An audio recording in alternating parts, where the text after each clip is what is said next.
All right, now that we have explored the earlier stages of childhood development, I'm going to focus on middle childhood, which includes children between the ages of 6 and 12.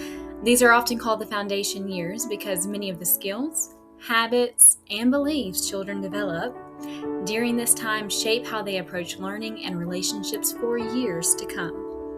As future educators, it's important to understand not only what children are learning during this stage, but also how they think, how they develop socially and emotionally, and how factors like culture and socioeconomic background influence their experiences in the classroom. I'd like to start by asking everyone to think back to when you were in fourth, fifth, or sixth grade. Was there a teacher who made you believe you were actually good at something?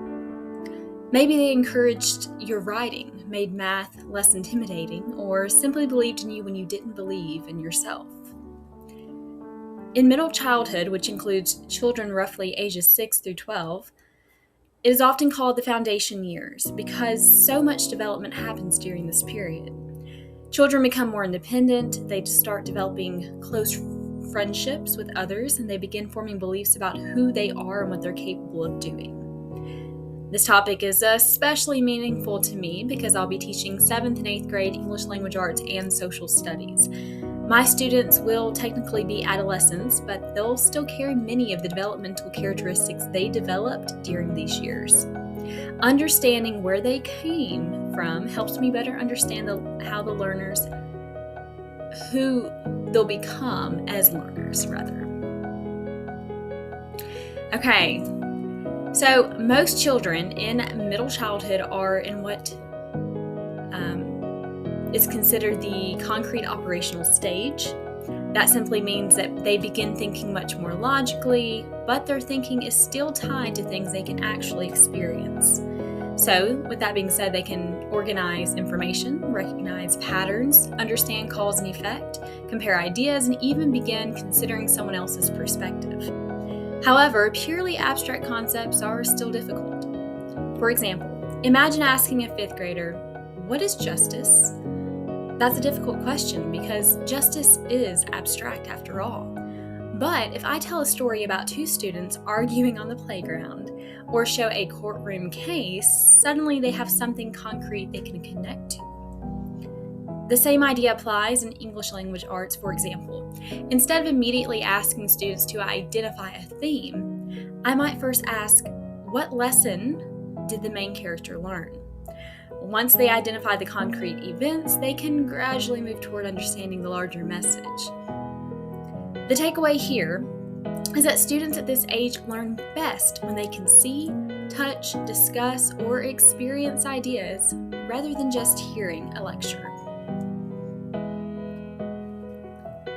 Okay, so while students are growing intellectually, they're also developing socially and emotionally.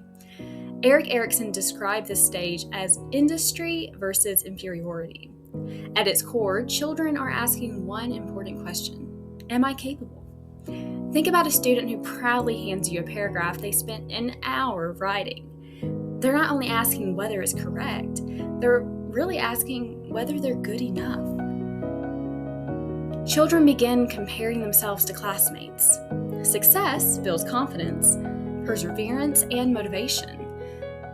While repeated failure can lead to anxiety or avoiding challenges altogether.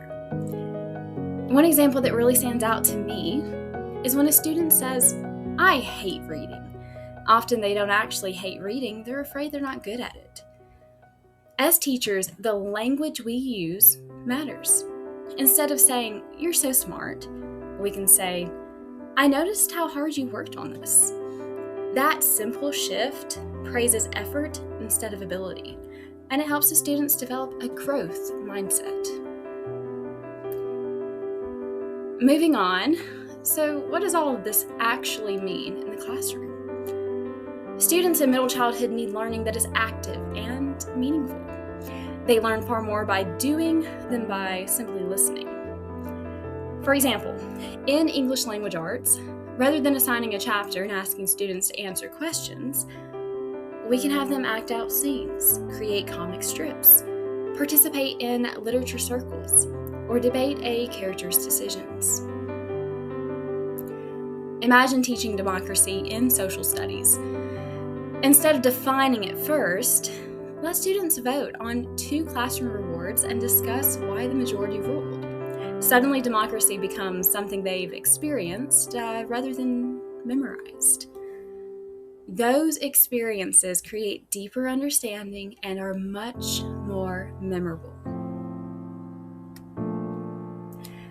This is very important, so you need to consider and recognize that every child enters the classroom with a different story. Students may come from different cultures, speak different languages, have different family structures, or read at very different levels. Some students may have experienced trauma, while others may receive special education services or be identified as gifted. Our goal is not to treat every student exactly the same. It's to provide every student with what they need to succeed. One way that we can do that is through culturally responsive teaching. That might mean learning how to correctly pronounce every student's name, choosing books that represent multiple cultures, or connecting lessons to students' own experiences. I think that's very important. You need to get to know your students well enough to incorporate their experiences within the lessons. For example, say that I'm teaching communities in social studies. Instead of only discussing historical communities, I can ask students to compare their own neighborhoods, family traditions, or the places that they've lived. Those personal connections make learning much more meaningful. Another factor that influences learning is socioeconomic status. Students living in poverty may experience challenges such as food insecurity, housing instability, limited internet access, or fewer educational resources at home. Those circumstances can affect learning, but they do not determine a student's intelligence or potential. As future teachers, we can make a significant difference by creating classrooms where every student has access to what they need. That might mean providing classroom supplies, creating predictable routines, offering choice in assignments, or using free digital resources instead of requiring expensive materials. For example, instead of expecting every student to purchase supplies for a project, I would simply provide the materials in my classroom so every student can participate equally. It's the small decisions like these that help preserve students' dignity while ensuring everyone has the opportunity to learn. So, as I prepare to become a 7th and 8th grade English language arts and social studies teacher, one of the biggest lessons I've learned is that my students won't leave behind everything they've experienced during middle childhood. Many will still need encouragement, structure, opportunities for hands-on learning, and teachers who believe in them. I want my classroom to be a place where students feel safe making mistakes, think critically through discussion, connect learning to their own lives, and celebrate growth instead of perfection. If my students leave my classroom believing I can learn difficult things, then I'll know I've accomplished something much bigger than teaching content.